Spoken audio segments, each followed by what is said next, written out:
Chapitre 11.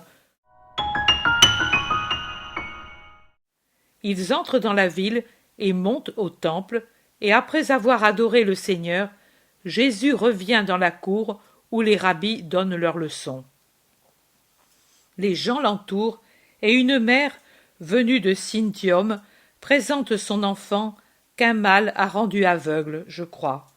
Il a les yeux blancs comme s'il avait une vaste cataracte sur la pupille ou un albugo. Jésus le guérit en effleurant les orbites avec les doigts, et puis de suite il commence à parler. Un homme acheta un terrain, il y planta des vignes, construisit une maison pour les fermiers, une tour pour la surveillance, des celliers et des endroits pour presser le raisin, et en confia l'entretien à des fermiers en qui il avait confiance. Puis il s'en alla au loin. Quand arriva le temps où les vignes purent donner des fruits, les vignes ayant poussé au point de donner des fruits, le maître de la vigne envoya ses serviteurs chez les fermiers pour retirer le revenu de la récolte. Mais les fermiers entourèrent ces serviteurs. Ils en frappèrent une partie à coups de bâton, en lapidèrent une partie avec de lourdes pierres, en les blessant grièvement, et en tuèrent une partie. Ceux qui purent revenir vivants chez le maître racontèrent ce qui leur était arrivé. Le maître les soigna et les consola, et il envoya d'autres serviteurs encore plus nombreux. Les fermiers les traitèrent comme ils avaient traité les premiers.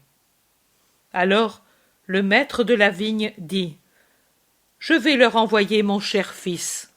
Certainement, ils respecteront mon héritier. » Mais les fermiers, l'ayant vu venir et ayant su que c'était l'héritier, s'appelèrent l'un l'autre en disant : « Venez, réunissons-nous pour être nombreux.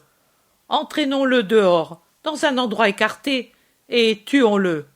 Son héritage nous restera. » Ils l'accueillirent avec des honneurs hypocrites, l'entourèrent comme pour lui faire fête.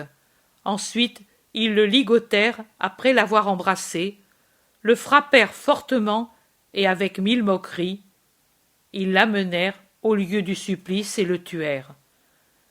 Maintenant, vous, dites-moi, ce père et maître s'apercevra un jour que son fils et héritier ne revient pas, et découvrira que ces fermiers auxquels il avait donné la terre fertile pour qu'ils la cultivent en son nom, en jouissant de ce qui était juste et en donnant à leur seigneur ce qui était juste, ont tué son fils.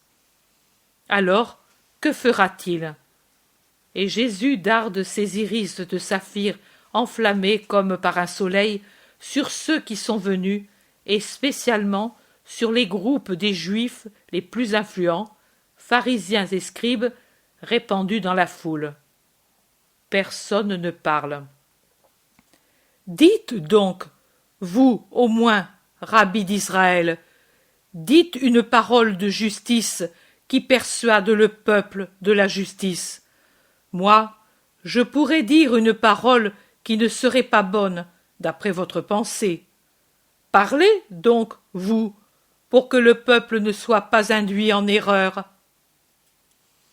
Les scribes, contraints, répondent ainsi.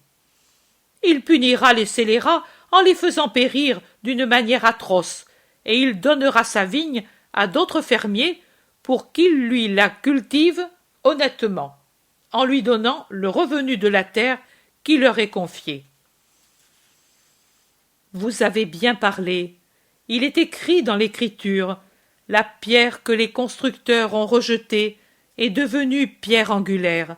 C'est une œuvre faite par le Seigneur, et c'est une chose admirable à nos yeux.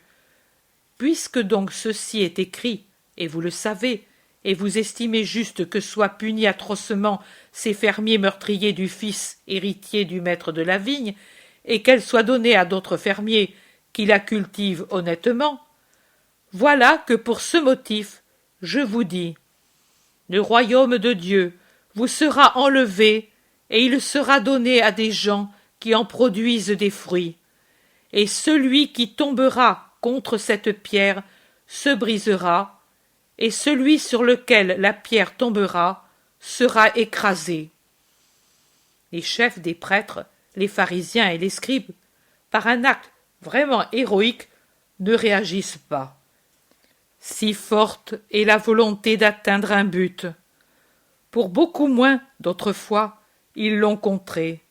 Et aujourd'hui, où le Seigneur Jésus leur dit ouvertement que le pouvoir leur sera enlevé, ils n'éclatent pas en reproches, ils ne font pas d'actes de violence, ils ne menacent pas, faux agneaux patients qui, sous l'apparence hypocrite de douceur, cachent l'immuable cœur du loup.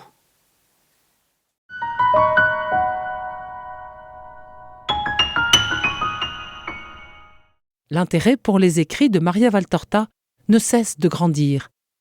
Et les fruits récoltés, vocation, conversion, sont immenses.